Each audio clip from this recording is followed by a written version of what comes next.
नमस्ते मित्रों, मेरा नाम है राकेश कोटड़िया। जैसा कि आप जानते हैं कि मैं टीचर हूँ और 10 साल से मैं ध्यान प्रक्रियाओं से जुड़ा हुआ हूँ। तो न मैं कोई गुरु हूँ, न मैं कोई तपस्वी हूँ। मैं योग शास्त्र की बुकें पढ़ता हूँ, वेद पढ़ता हूँ, उपनिषद पढ़ता हूँ और मेरे गुरु ने जो मुझे ज्ञान दिया उसके हिसाब से ध्यान, तपस्या, मेडिटेशन करता हूँ और जो भी मुझे अनुभव आते हैं मैं इस चैनल के माध्यम से बांटता हूँ। तो परमात्मा को जानना सबसे पहले इम्पोर्टेंट है, क्योंकि कुंडलिनी शक्ति का आखिरी पड़ाव, आखिरी स्टेज तो परमात्मा को प्राप्त करना ही है। तो परमात्मा कौन है, ये प्रश्न बहुत पूछा जाता है। हमें मालूम है कि सब कुछ बनाने वाला परमात्मा है, तो बहुत सारे लोग ये प्रश्न पूछते हैं, तो परमात्मा को किसने बनाया? परमात्मा को बनाने वाला कौन है? परमात्मा किसमें से पैदा हुआ है? तो ये एक चेन रिएक्शन बन जाता है। तो इसके लिए हम थोड़ा मैथ का इस्तेमाल कर सकते हैं। मैथ्स पहले भी था, मैथ्स आज भी है, मैथ्स भविष्य में भी रहेगा, क्योंकि मैथ्स ब्रह्मांड के नियमों को समझाता है। इसलिए परमात्मा को समझने के लिए साइंटिस्ट मैथमेटिक्स और फिजिक्स का इस्तेमाल करते हैं। तो मैथ के रूल से हम थोड़ा समझ सकते हैं। सोचो, यहाँ पे बीच में शून्य है, यहाँ पे अनंत नंबर है 1 2 3 4 5 6 7 प्लस, और यहाँ पे देखा जाए तो -1 2 3 पर यहाँ पे भी अनंत। तो दोनों साइड पे अनंत जा रहा है और बीच में है शून्य। ठीक है, तो परमात्मा को अनंत बताया गया है। परमात्मा लिमिटेड नहीं है। अगर लिमिटेड हुआ तो उसकी शक्तियां भी लिमिटेड है, पावर भी लिमिटेड। अगर किस तरह से, और अगर ब्रह्मांड के एंड तक उसका पावर है तो एंड के बाद तो उसका पावर नहीं है ना, तो किसी भी सीमित वस्तु को परमात्मा नहीं माना जा सकता। तो परमात्मा असीमित, अवर्णनीय, अनलिमिटेड शक्तिशाली है। ओमनीपोटेंट, ओमनीसाइंट, ओमनी प्रेजेंट, मतलब हर जगह पे सर्वशक्तिमान, हर जगह पे और सर्व ज्ञाता, सब कुछ है। तो ऐसे अनंत, तो अनंत की व्याख्या में कहा, मैथ्स में देखने मुझे शून्य रखा और यहाँ पे अनंत नंबर 1 से लेके अनंत। शून्य के राइट साइड में देखा है तो 1 से लेके अनलिमिटेड नंबर है, लेफ्ट साइड में जाए तो -1 से लेके अनलिमिटेड नंबर है, बीच में शून्य है। तो अब क्या अनंत की बात करते हैं, तो अनंत यहाँ पे भी है, अनंत यहाँ पे भी है। तो अनंत मतलब क्या, ये कैसी बात हुई? तो बीच में शून्य आ ही नहीं सकता। अगर एक साइड अनंत है, दूसरी साइड अनंत है, तो बीच में शून्य कैसे हो सकता है? ये जरा लॉजिकली आप सोच के देखिए। जैसे कि मैं यहाँ पे आम खा रहा हूँ इस साइड से, तो यहाँ पे पहुंचूंगा तो क्या मुझे एप्पल का स्वाद आएगा? अगर मैं यहाँ पे एप्पल खा रहा हूँ तो खाते खाते यहाँ पहुंचूंगा तो क्या मुझे आम का स्वाद आएगा? कभी नहीं आएगा। तो फिर ऐसा कभी कैसे हो सकता है? यहाँ पे अनंत मौजूद है, यहाँ पे अनंत मौजूद है, तो बीच में शून्य कैसे हो सकता है? या तो दो चीज को हमें ध्यान से समझना होगा, जो दो अनंत है उसके बीच में जो शून्य है ना, वो शून्य भी अनंत ही है। क्योंकि अनंत और शून्य को मैथ्स के किसी भी इंसान को पूछो जो मैथ्स का ज्यादा नॉलेज रखता हो, उसको पूछना अनंत is equal to zero, infinity is equal to zero answer आता है। जीरो और इन्फिनिटी के लक्षण एक समान है, क्योंकि यहाँ पे अनंत, यहाँ पे अनंत, तो बीच में शून्य हो ही नहीं सकता, बीच में भी अनंत ही होता है।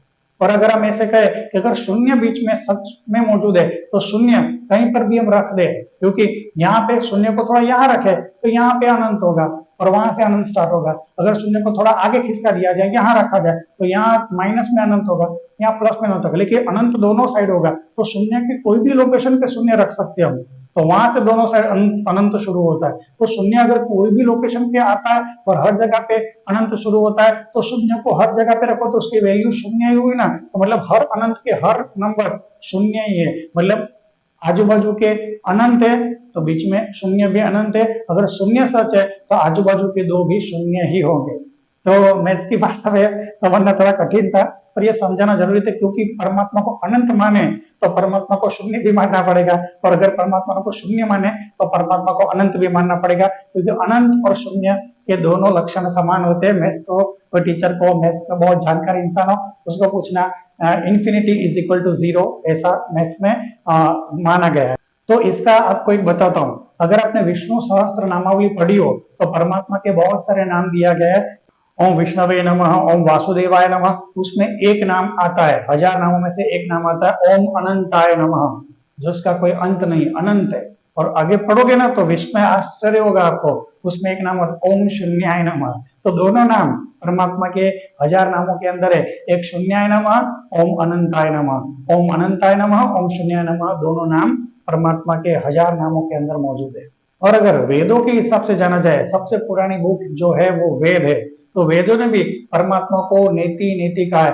वेद ने पूरे ब्रह्मांड के रहस्य बता दिए। चार वेद क्यों है? क्योंकि इस साइड उत्तर में, दक्षिण, पूर्व, पश्चिम चार दिशा है और चार वेद, तो एक एक वेद इस साइड का पूरा ज्ञान देता है, ये वेद इस साइड का पूरा ज्ञान देता है, ये वेद पिछले साइड का पूरा ज्ञान देता है, ये वेद इस साइड का पूरा ज्ञान देता है। मतलब चार दिशाओं का पूरा ब्रह्मांड का ज्ञान वेदों के अंदर पड़ा हुआ है। तो चार दिशाओं का ज्ञान, तो ब्रह्मांड का पूरा ज्ञान वेदों के अंदर है। लेकिन जब परमात्मा की बात आती है तो वेद कहते हैं नेति नेति, उसको नहीं जाना जा सकता, उसको बताया नहीं जा सकता। तो सोचो, वेद भी परमात्मा को नहीं बता सकता। कारण क्या है? कारण यह है क्योंकि बुद्धि से कभी समझा ही नहीं जा सकता। अनंत को आप कैसे समझोगे? अनंत को सब बुद्धि के द्वारा समझा ही नहीं जा सकता, क्योंकि जो अनंत है तो कुछ भी हम रखें उसके आगे भी कुछ ना कुछ होगा, तो बुद्धि के सीमा से बाहर है। शून्य को भी आप नहीं समझ सकते, क्योंकि शून्य आप कहाँ पे, आप पूरी दुनिया में देखो, नेचुरल नंबर है, दुनिया में कहीं पे शून्य देखने नहीं मिलेगा। आप कहोगे ये पूरा रूम खाली है, शून्य है, और ये रूम एक है। समझ में आया? तो दुनिया में कहीं पर भी आप शून्य ढूंढने जाओगे तो शून्य आपको कभी नहीं मिलने वाला, क्योंकि शून्य कभी दुनिया में है ही नहीं, क्योंकि पूरी दुनिया एक से शुरू होती है। तो जो एक है वहीं से दुनिया की शुरुआत होती है। आप मुझे अगर ड्रॉ करके दे दो ना कि ये लो ड्रॉ करके दे दिया ये रहा शून्य, तो मैं उसको शून्य नहीं कहूंगा, उसको एक शून्य कहूंगा, क्योंकि जो दिख रहा है वो एक है, तो वो एक बार शून्य है, तो मतलब वो नंबर है, वो शून्य नहीं है, वो एक है। तो शून्य को भी नहीं समझा जा सकता, अनंत को भी नहीं समझा जा सकता। तो शून्य को अगर समझ लिया तो परमात्मा समझ में आ गए, और अगर अनंत को समझ लिया तो भी परमात्मा समझ में आ गए। तो शून्य को समझना भी इंसान के दिमाग के बाहर है, और अनंत को समझना भी परमात्मा के ऐसा दुनिया बनाए के दिमाग के बाहर है। तो अनंत को भी ये इंसानी दिमाग नहीं समझ सकता, क्योंकि लिमिटेड है, और शून्य को भी परमात्मा के, शून्य को भी इंसानी दिमाग नहीं समझता, क्योंकि इंसान की सीमा के बाहर है। तो इंसान की बुद्धि की सीमा से जो बाहर काम कर रहा है वो परमात्मा है।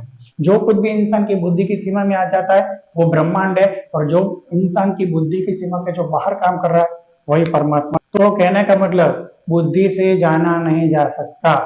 तो क्या परमात्मा को जाना नहीं जा सकता? परमात्मा को किसने बनाया वो जान ही नहीं सकते। हाँ, एक रास्ता बचता है, जहाँ बुद्धि खत्म होती है वहां पे भाव पक्ष शुरू होता है, फीलिंग शुरुआत होती है। जब फीलिंग की शुरुआत होती है तो बुद्धि से भी आगे जाती है फीलिंग्स। आप कहते हो ऐसा कैसा? सच में बुद्धि से भी फीलिंग्स का आगे का रास्ता मौजूद है। जहाँ बुद्धि खत्म होती है वहां पे फीलिंग्स का रास्ता शुरू होता है। भाव पक्ष समर्पण की प्रक्रिया से इंसान बुद्धि से भी क्रॉस करके आगे चला जाता है, और ब्रह्मांड के कोने तक, मैं कहता हूँ परमात्मा तक पहुंच जाए। तो अगर आप बुद्धि को समर्पित कर दो, किसको? अपनी शुद्ध और पवित्र आत्मा को समर्पित कर दो। अपना मन, अपनी बुद्धि, अपना शरीर, सब कुछ अगर हम अपनी शुद्ध और पवित्र आत्मा को समर्पित कर दे तो हमारी शुद्ध और पवित्र आत्मा शक्तिशाली होकर परमात्मा के सारे रहस्य जान लेती है, और हमें सारे रहस्य पता चल जाते हैं। पर फिर से बता रहा हूं, क्योंकि परमात्मा का वर्णन नहीं किया जा सकता। तो जैसे आप परमात्मा को जानोगे कि कैसे जन्म हुए परमात्मा का, फिर दुनिया कैसे बनी, सब कुछ आपके जन्म के पहले का है, लोगों के जन्म के पहले का है। दुनिया में अभी जितने भी लोग हैं उन सब के जन्म से पहले की ये घटना है। तो आप कितना भी बताओगे वो नहीं समझ पाएंगे, और आप जब समझोगे तो इतना अवर्णनीय होगा, उसको समझाया नहीं जा सकता, क्योंकि आप अनंत को जान चुके हो, आप शून्य को जान चुके हो, जो कोई नहीं जान सकता, वो आप जान चुके हो। और जैसे आप बोलोगे तो जो कुछ भी बोलोगे सीमा में रह के बोलोगे, आप कुछ भी वर्णन करोगे सीमा में रह के वर्णन करोगे, तो वो लोग को समझ में नहीं आएगा, क्योंकि परमात्मा असीमित है, शून्य है। पर आप जब समझाओगे तो सीमित में कुछ वर्ड्स के साथ समझाओगे, तो परमात्मा का पूरा वर्णन किया ही नहीं जा सकता।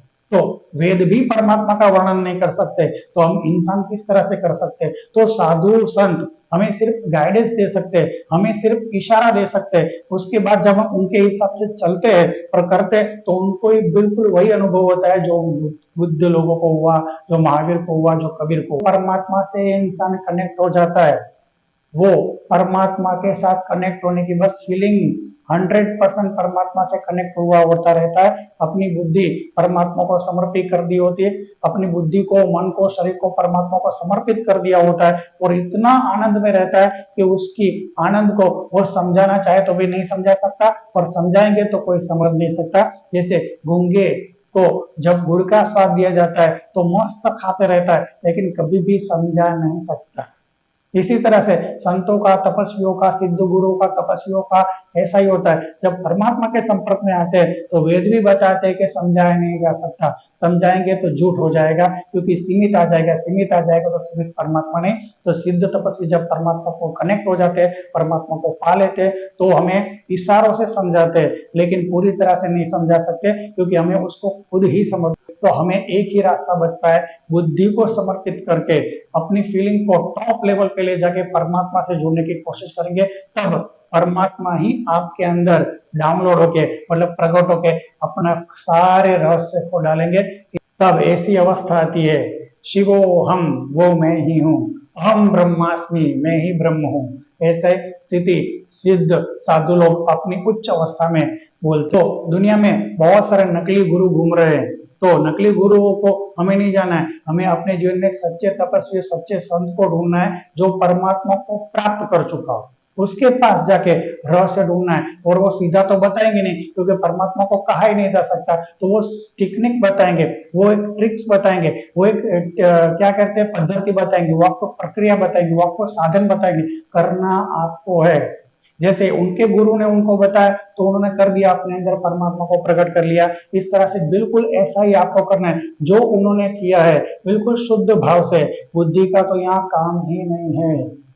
बुद्धि के बाद जो फीलिंग है उसके हाथ पकड़ के चलना होगा, फीलिंग को पकड़ के चलना होगा। जब हम फीलिंग को पकड़ के चलते हैं तब हम परमात्मा के रास्ते में जा सकते हैं, क्योंकि बुद्धि से परमात्मा को समझाया नहीं जा सकता। और परमात्मा कैसे पैदा हुए वो तो छोड़ ही दो, तो परमात्मा कैसे पैदा हुआ है इंसान की साइकोलॉजिकल बुद्धि से बाहर की बात है। अगर आपको जानना है तो आपको सच्चे सदगुरु और तपस्वी से मिलना होगा, जिन्होंने परमात्मा को पाया है, उनसे ही पद्धति का ज्ञान प्राप्त करना होगा। जैसे ज्ञान प्राप्त करते तो आपको तुरंत समझ में आएगा परमात्मा को किसने बनाया, परमात्मा कौन है, दुनिया कैसे बनी, दुनिया के रूल्स क्या है, ब्रह्मांड क्या है, ब्रह्मांड के रूल्स क्या है, ब्रह्मांड को कौन चलाता है, किस तरह से चलाता है, ब्रह्मांड का अंत कैसे होगा, सारे के सारे रहस्य अरे परमात्मा ही आपके अंदर प्रकट हो जाएगा। वो खुद आपको सारे रहस्य बता देगा, क्योंकि वेद भी कहते हैं नेति नेति, वेद भी कहते हैं ब्रह्मांड को समझाया जा सकता है, लेकिन ब्रह्मांड के बनाने वाले को नहीं समझाया जा सकता। अगर समझाने की कोशिश भी करे तो वो सीमित में आ जाएगा, और सीमित में आ जाए वो परमात्मा नहीं। तो लास्ट में लाओ त्से की बात बताता हूँ, जो बोलता है वो जानता नहीं, जो जानता है वो बोलता नहीं। मतलब जो परमात्मा के बारे में जानता है वो बोलेगा नहीं, क्योंकि जो बोलेगा तो झूठ हो जाएगा, और जो बोलता है वो जानता नहीं। इसलिए मैं जब आपको परमात्मा को बोल रहा हूँ तो समझ लेना मैं जानता नहीं। तो और मैंने कहा बताया आपको परमात्मा का बोल, यही तो बता कि परमात्मा को किसने पैदा किया, परमात्मा कैसे पैदा हुआ, वो परमात्मा से ही पूछ सकते हैं। और परमात्मा के कैसे पूछेंगे, हम शुद्ध हो जाए, हमारे अंदर ही परमात्मा जाए, तो हमारा ही परमात्मा हमें सब कुछ समझा देगा।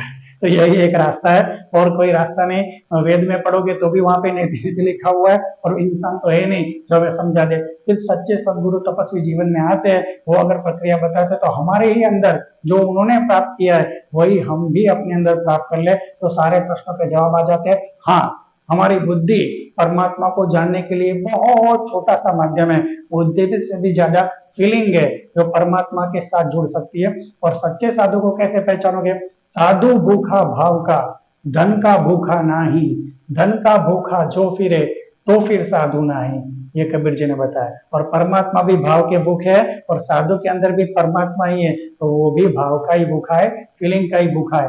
परमात्मा को भी फीलिंग चाहिए, साधु को भी फीलिंग चाहिए। फीलिंग जब बुद्धि गिर जाती है, जब बुद्धि गिर जाती है तो अहम भी गिर जाता है, अहम गिर जाता है तो पूरी तरह से प्रेममय आप हो जाते हो, और प्रेममय होने के बाद ही परमात्मा आपके अंदर प्रकट होते हैं, और आपको हर कहीं परमात्मा दिखते हैं। कैसे जन्मे परमात्मा, वो भी ज्ञान आपको परमात्मा ही आपके अंदर देते हैं। बस यही रहस्य है। अगर आपको ऐसे वीडियो चाहिए जो गहन विषयों के ऊपर है, अगर ऐसे वीडियो आपको चाहिए तो सिर्फ सब्सक्राइब कर सकते हैं, क्वेश्चन में कमेंट में पूछ सकते हैं, और ज्वाइन बटन के साथ मुझसे जुड़ सकते हैं। कुछ भी प्राइवेट क्वेश्चन हो तो ईमेल दिया जाएगा, उसके अंदर आप मुझे प्रश्न पूछ सकते हैं और प्राइवेट में जवाब दूंगा।